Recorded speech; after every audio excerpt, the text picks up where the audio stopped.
Sahabat setia Tuhan, saya akan berbicara tentang doa, harapan, dan keyakinan. Dalam Mazmur 22 ayat 19-21 berkata, "Tetapi Engkau Tuhan, janganlah jauh ya kekuatanku, segeralah menolong aku. Lepaskanlah aku dari pedang dan nyawaku dari cengkraman anjing. Selamatkanlah aku dari mulut singa dan dari tanduk banteng.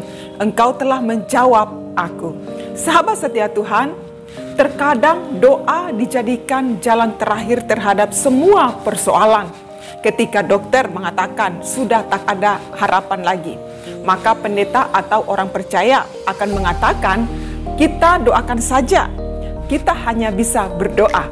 Mengapa doa terkadang menjadi jalan terakhir? Mengapa doa tidak dijadikan jalan pertama dan utama? Salah satu jawabannya adalah karena manusia terkadang harus realistis, harus rasionalis.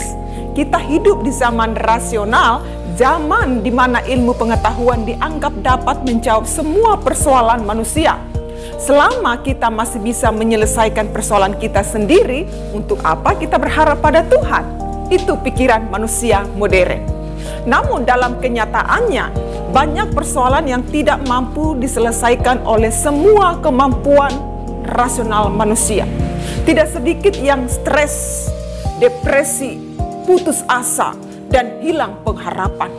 Kita perhatikan, Daud bukan manusia biasa-biasa seperti kebanyakan orang pada zamannya.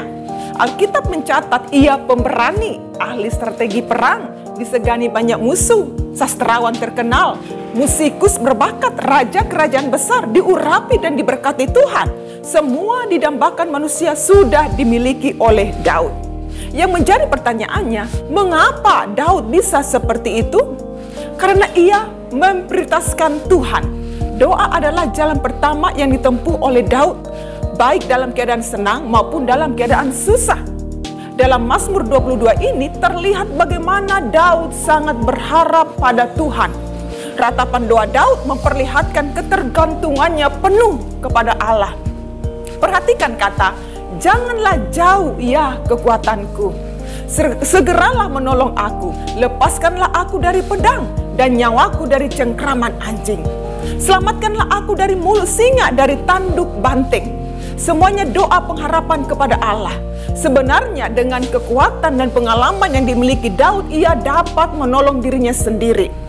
Namun Daud lebih berharap pada Allah daripada mengandalkan kekuatannya dirinya sendiri. Dalam kepercayaan dan harapannya, Daud mengatakan, "Engkau telah menjawab aku." Sebenarnya Daud belum melihat bagaimana Tuhan menjawab doanya.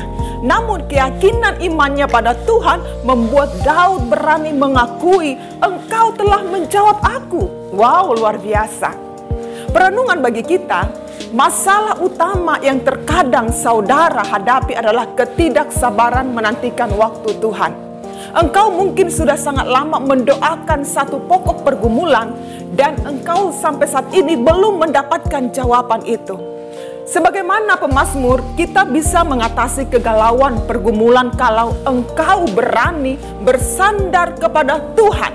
Kalau engkau menggantungkan seluruh hidupmu pada Tuhan dan merenungkan karya Tuhan pada masa lalu dan berpegang kepada janji penyertaannya, percayalah, engkau pasti dapat menghadapi semua badai itu dan engkau pasti memperoleh kekuatan.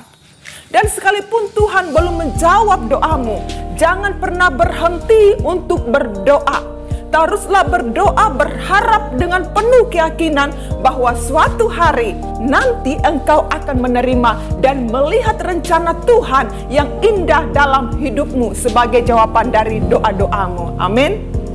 Dan yang terutama adalah pengenalan kita kepada Tuhan dimulai dari pemahaman kita tentang firman Tuhan. Pemahaman pada firman Tuhan itulah yang akan menuntun engkau untuk menjalani hidup bersama Tuhan. Percaya, dan engkau akan melihat kehadiran Tuhan dalam setiap aktivitas hidup keseharianmu, baik bagi keluargamu, pekerjaanmu, usahamu, dan komunitasmu. Yang harus diingat adalah jangan jadikan doa sebagai jalan terakhir, tetapi doa harus menjadi jalan bersama dengan Tuhan setiap hari. Amin. Tuhan Yesus memberkati.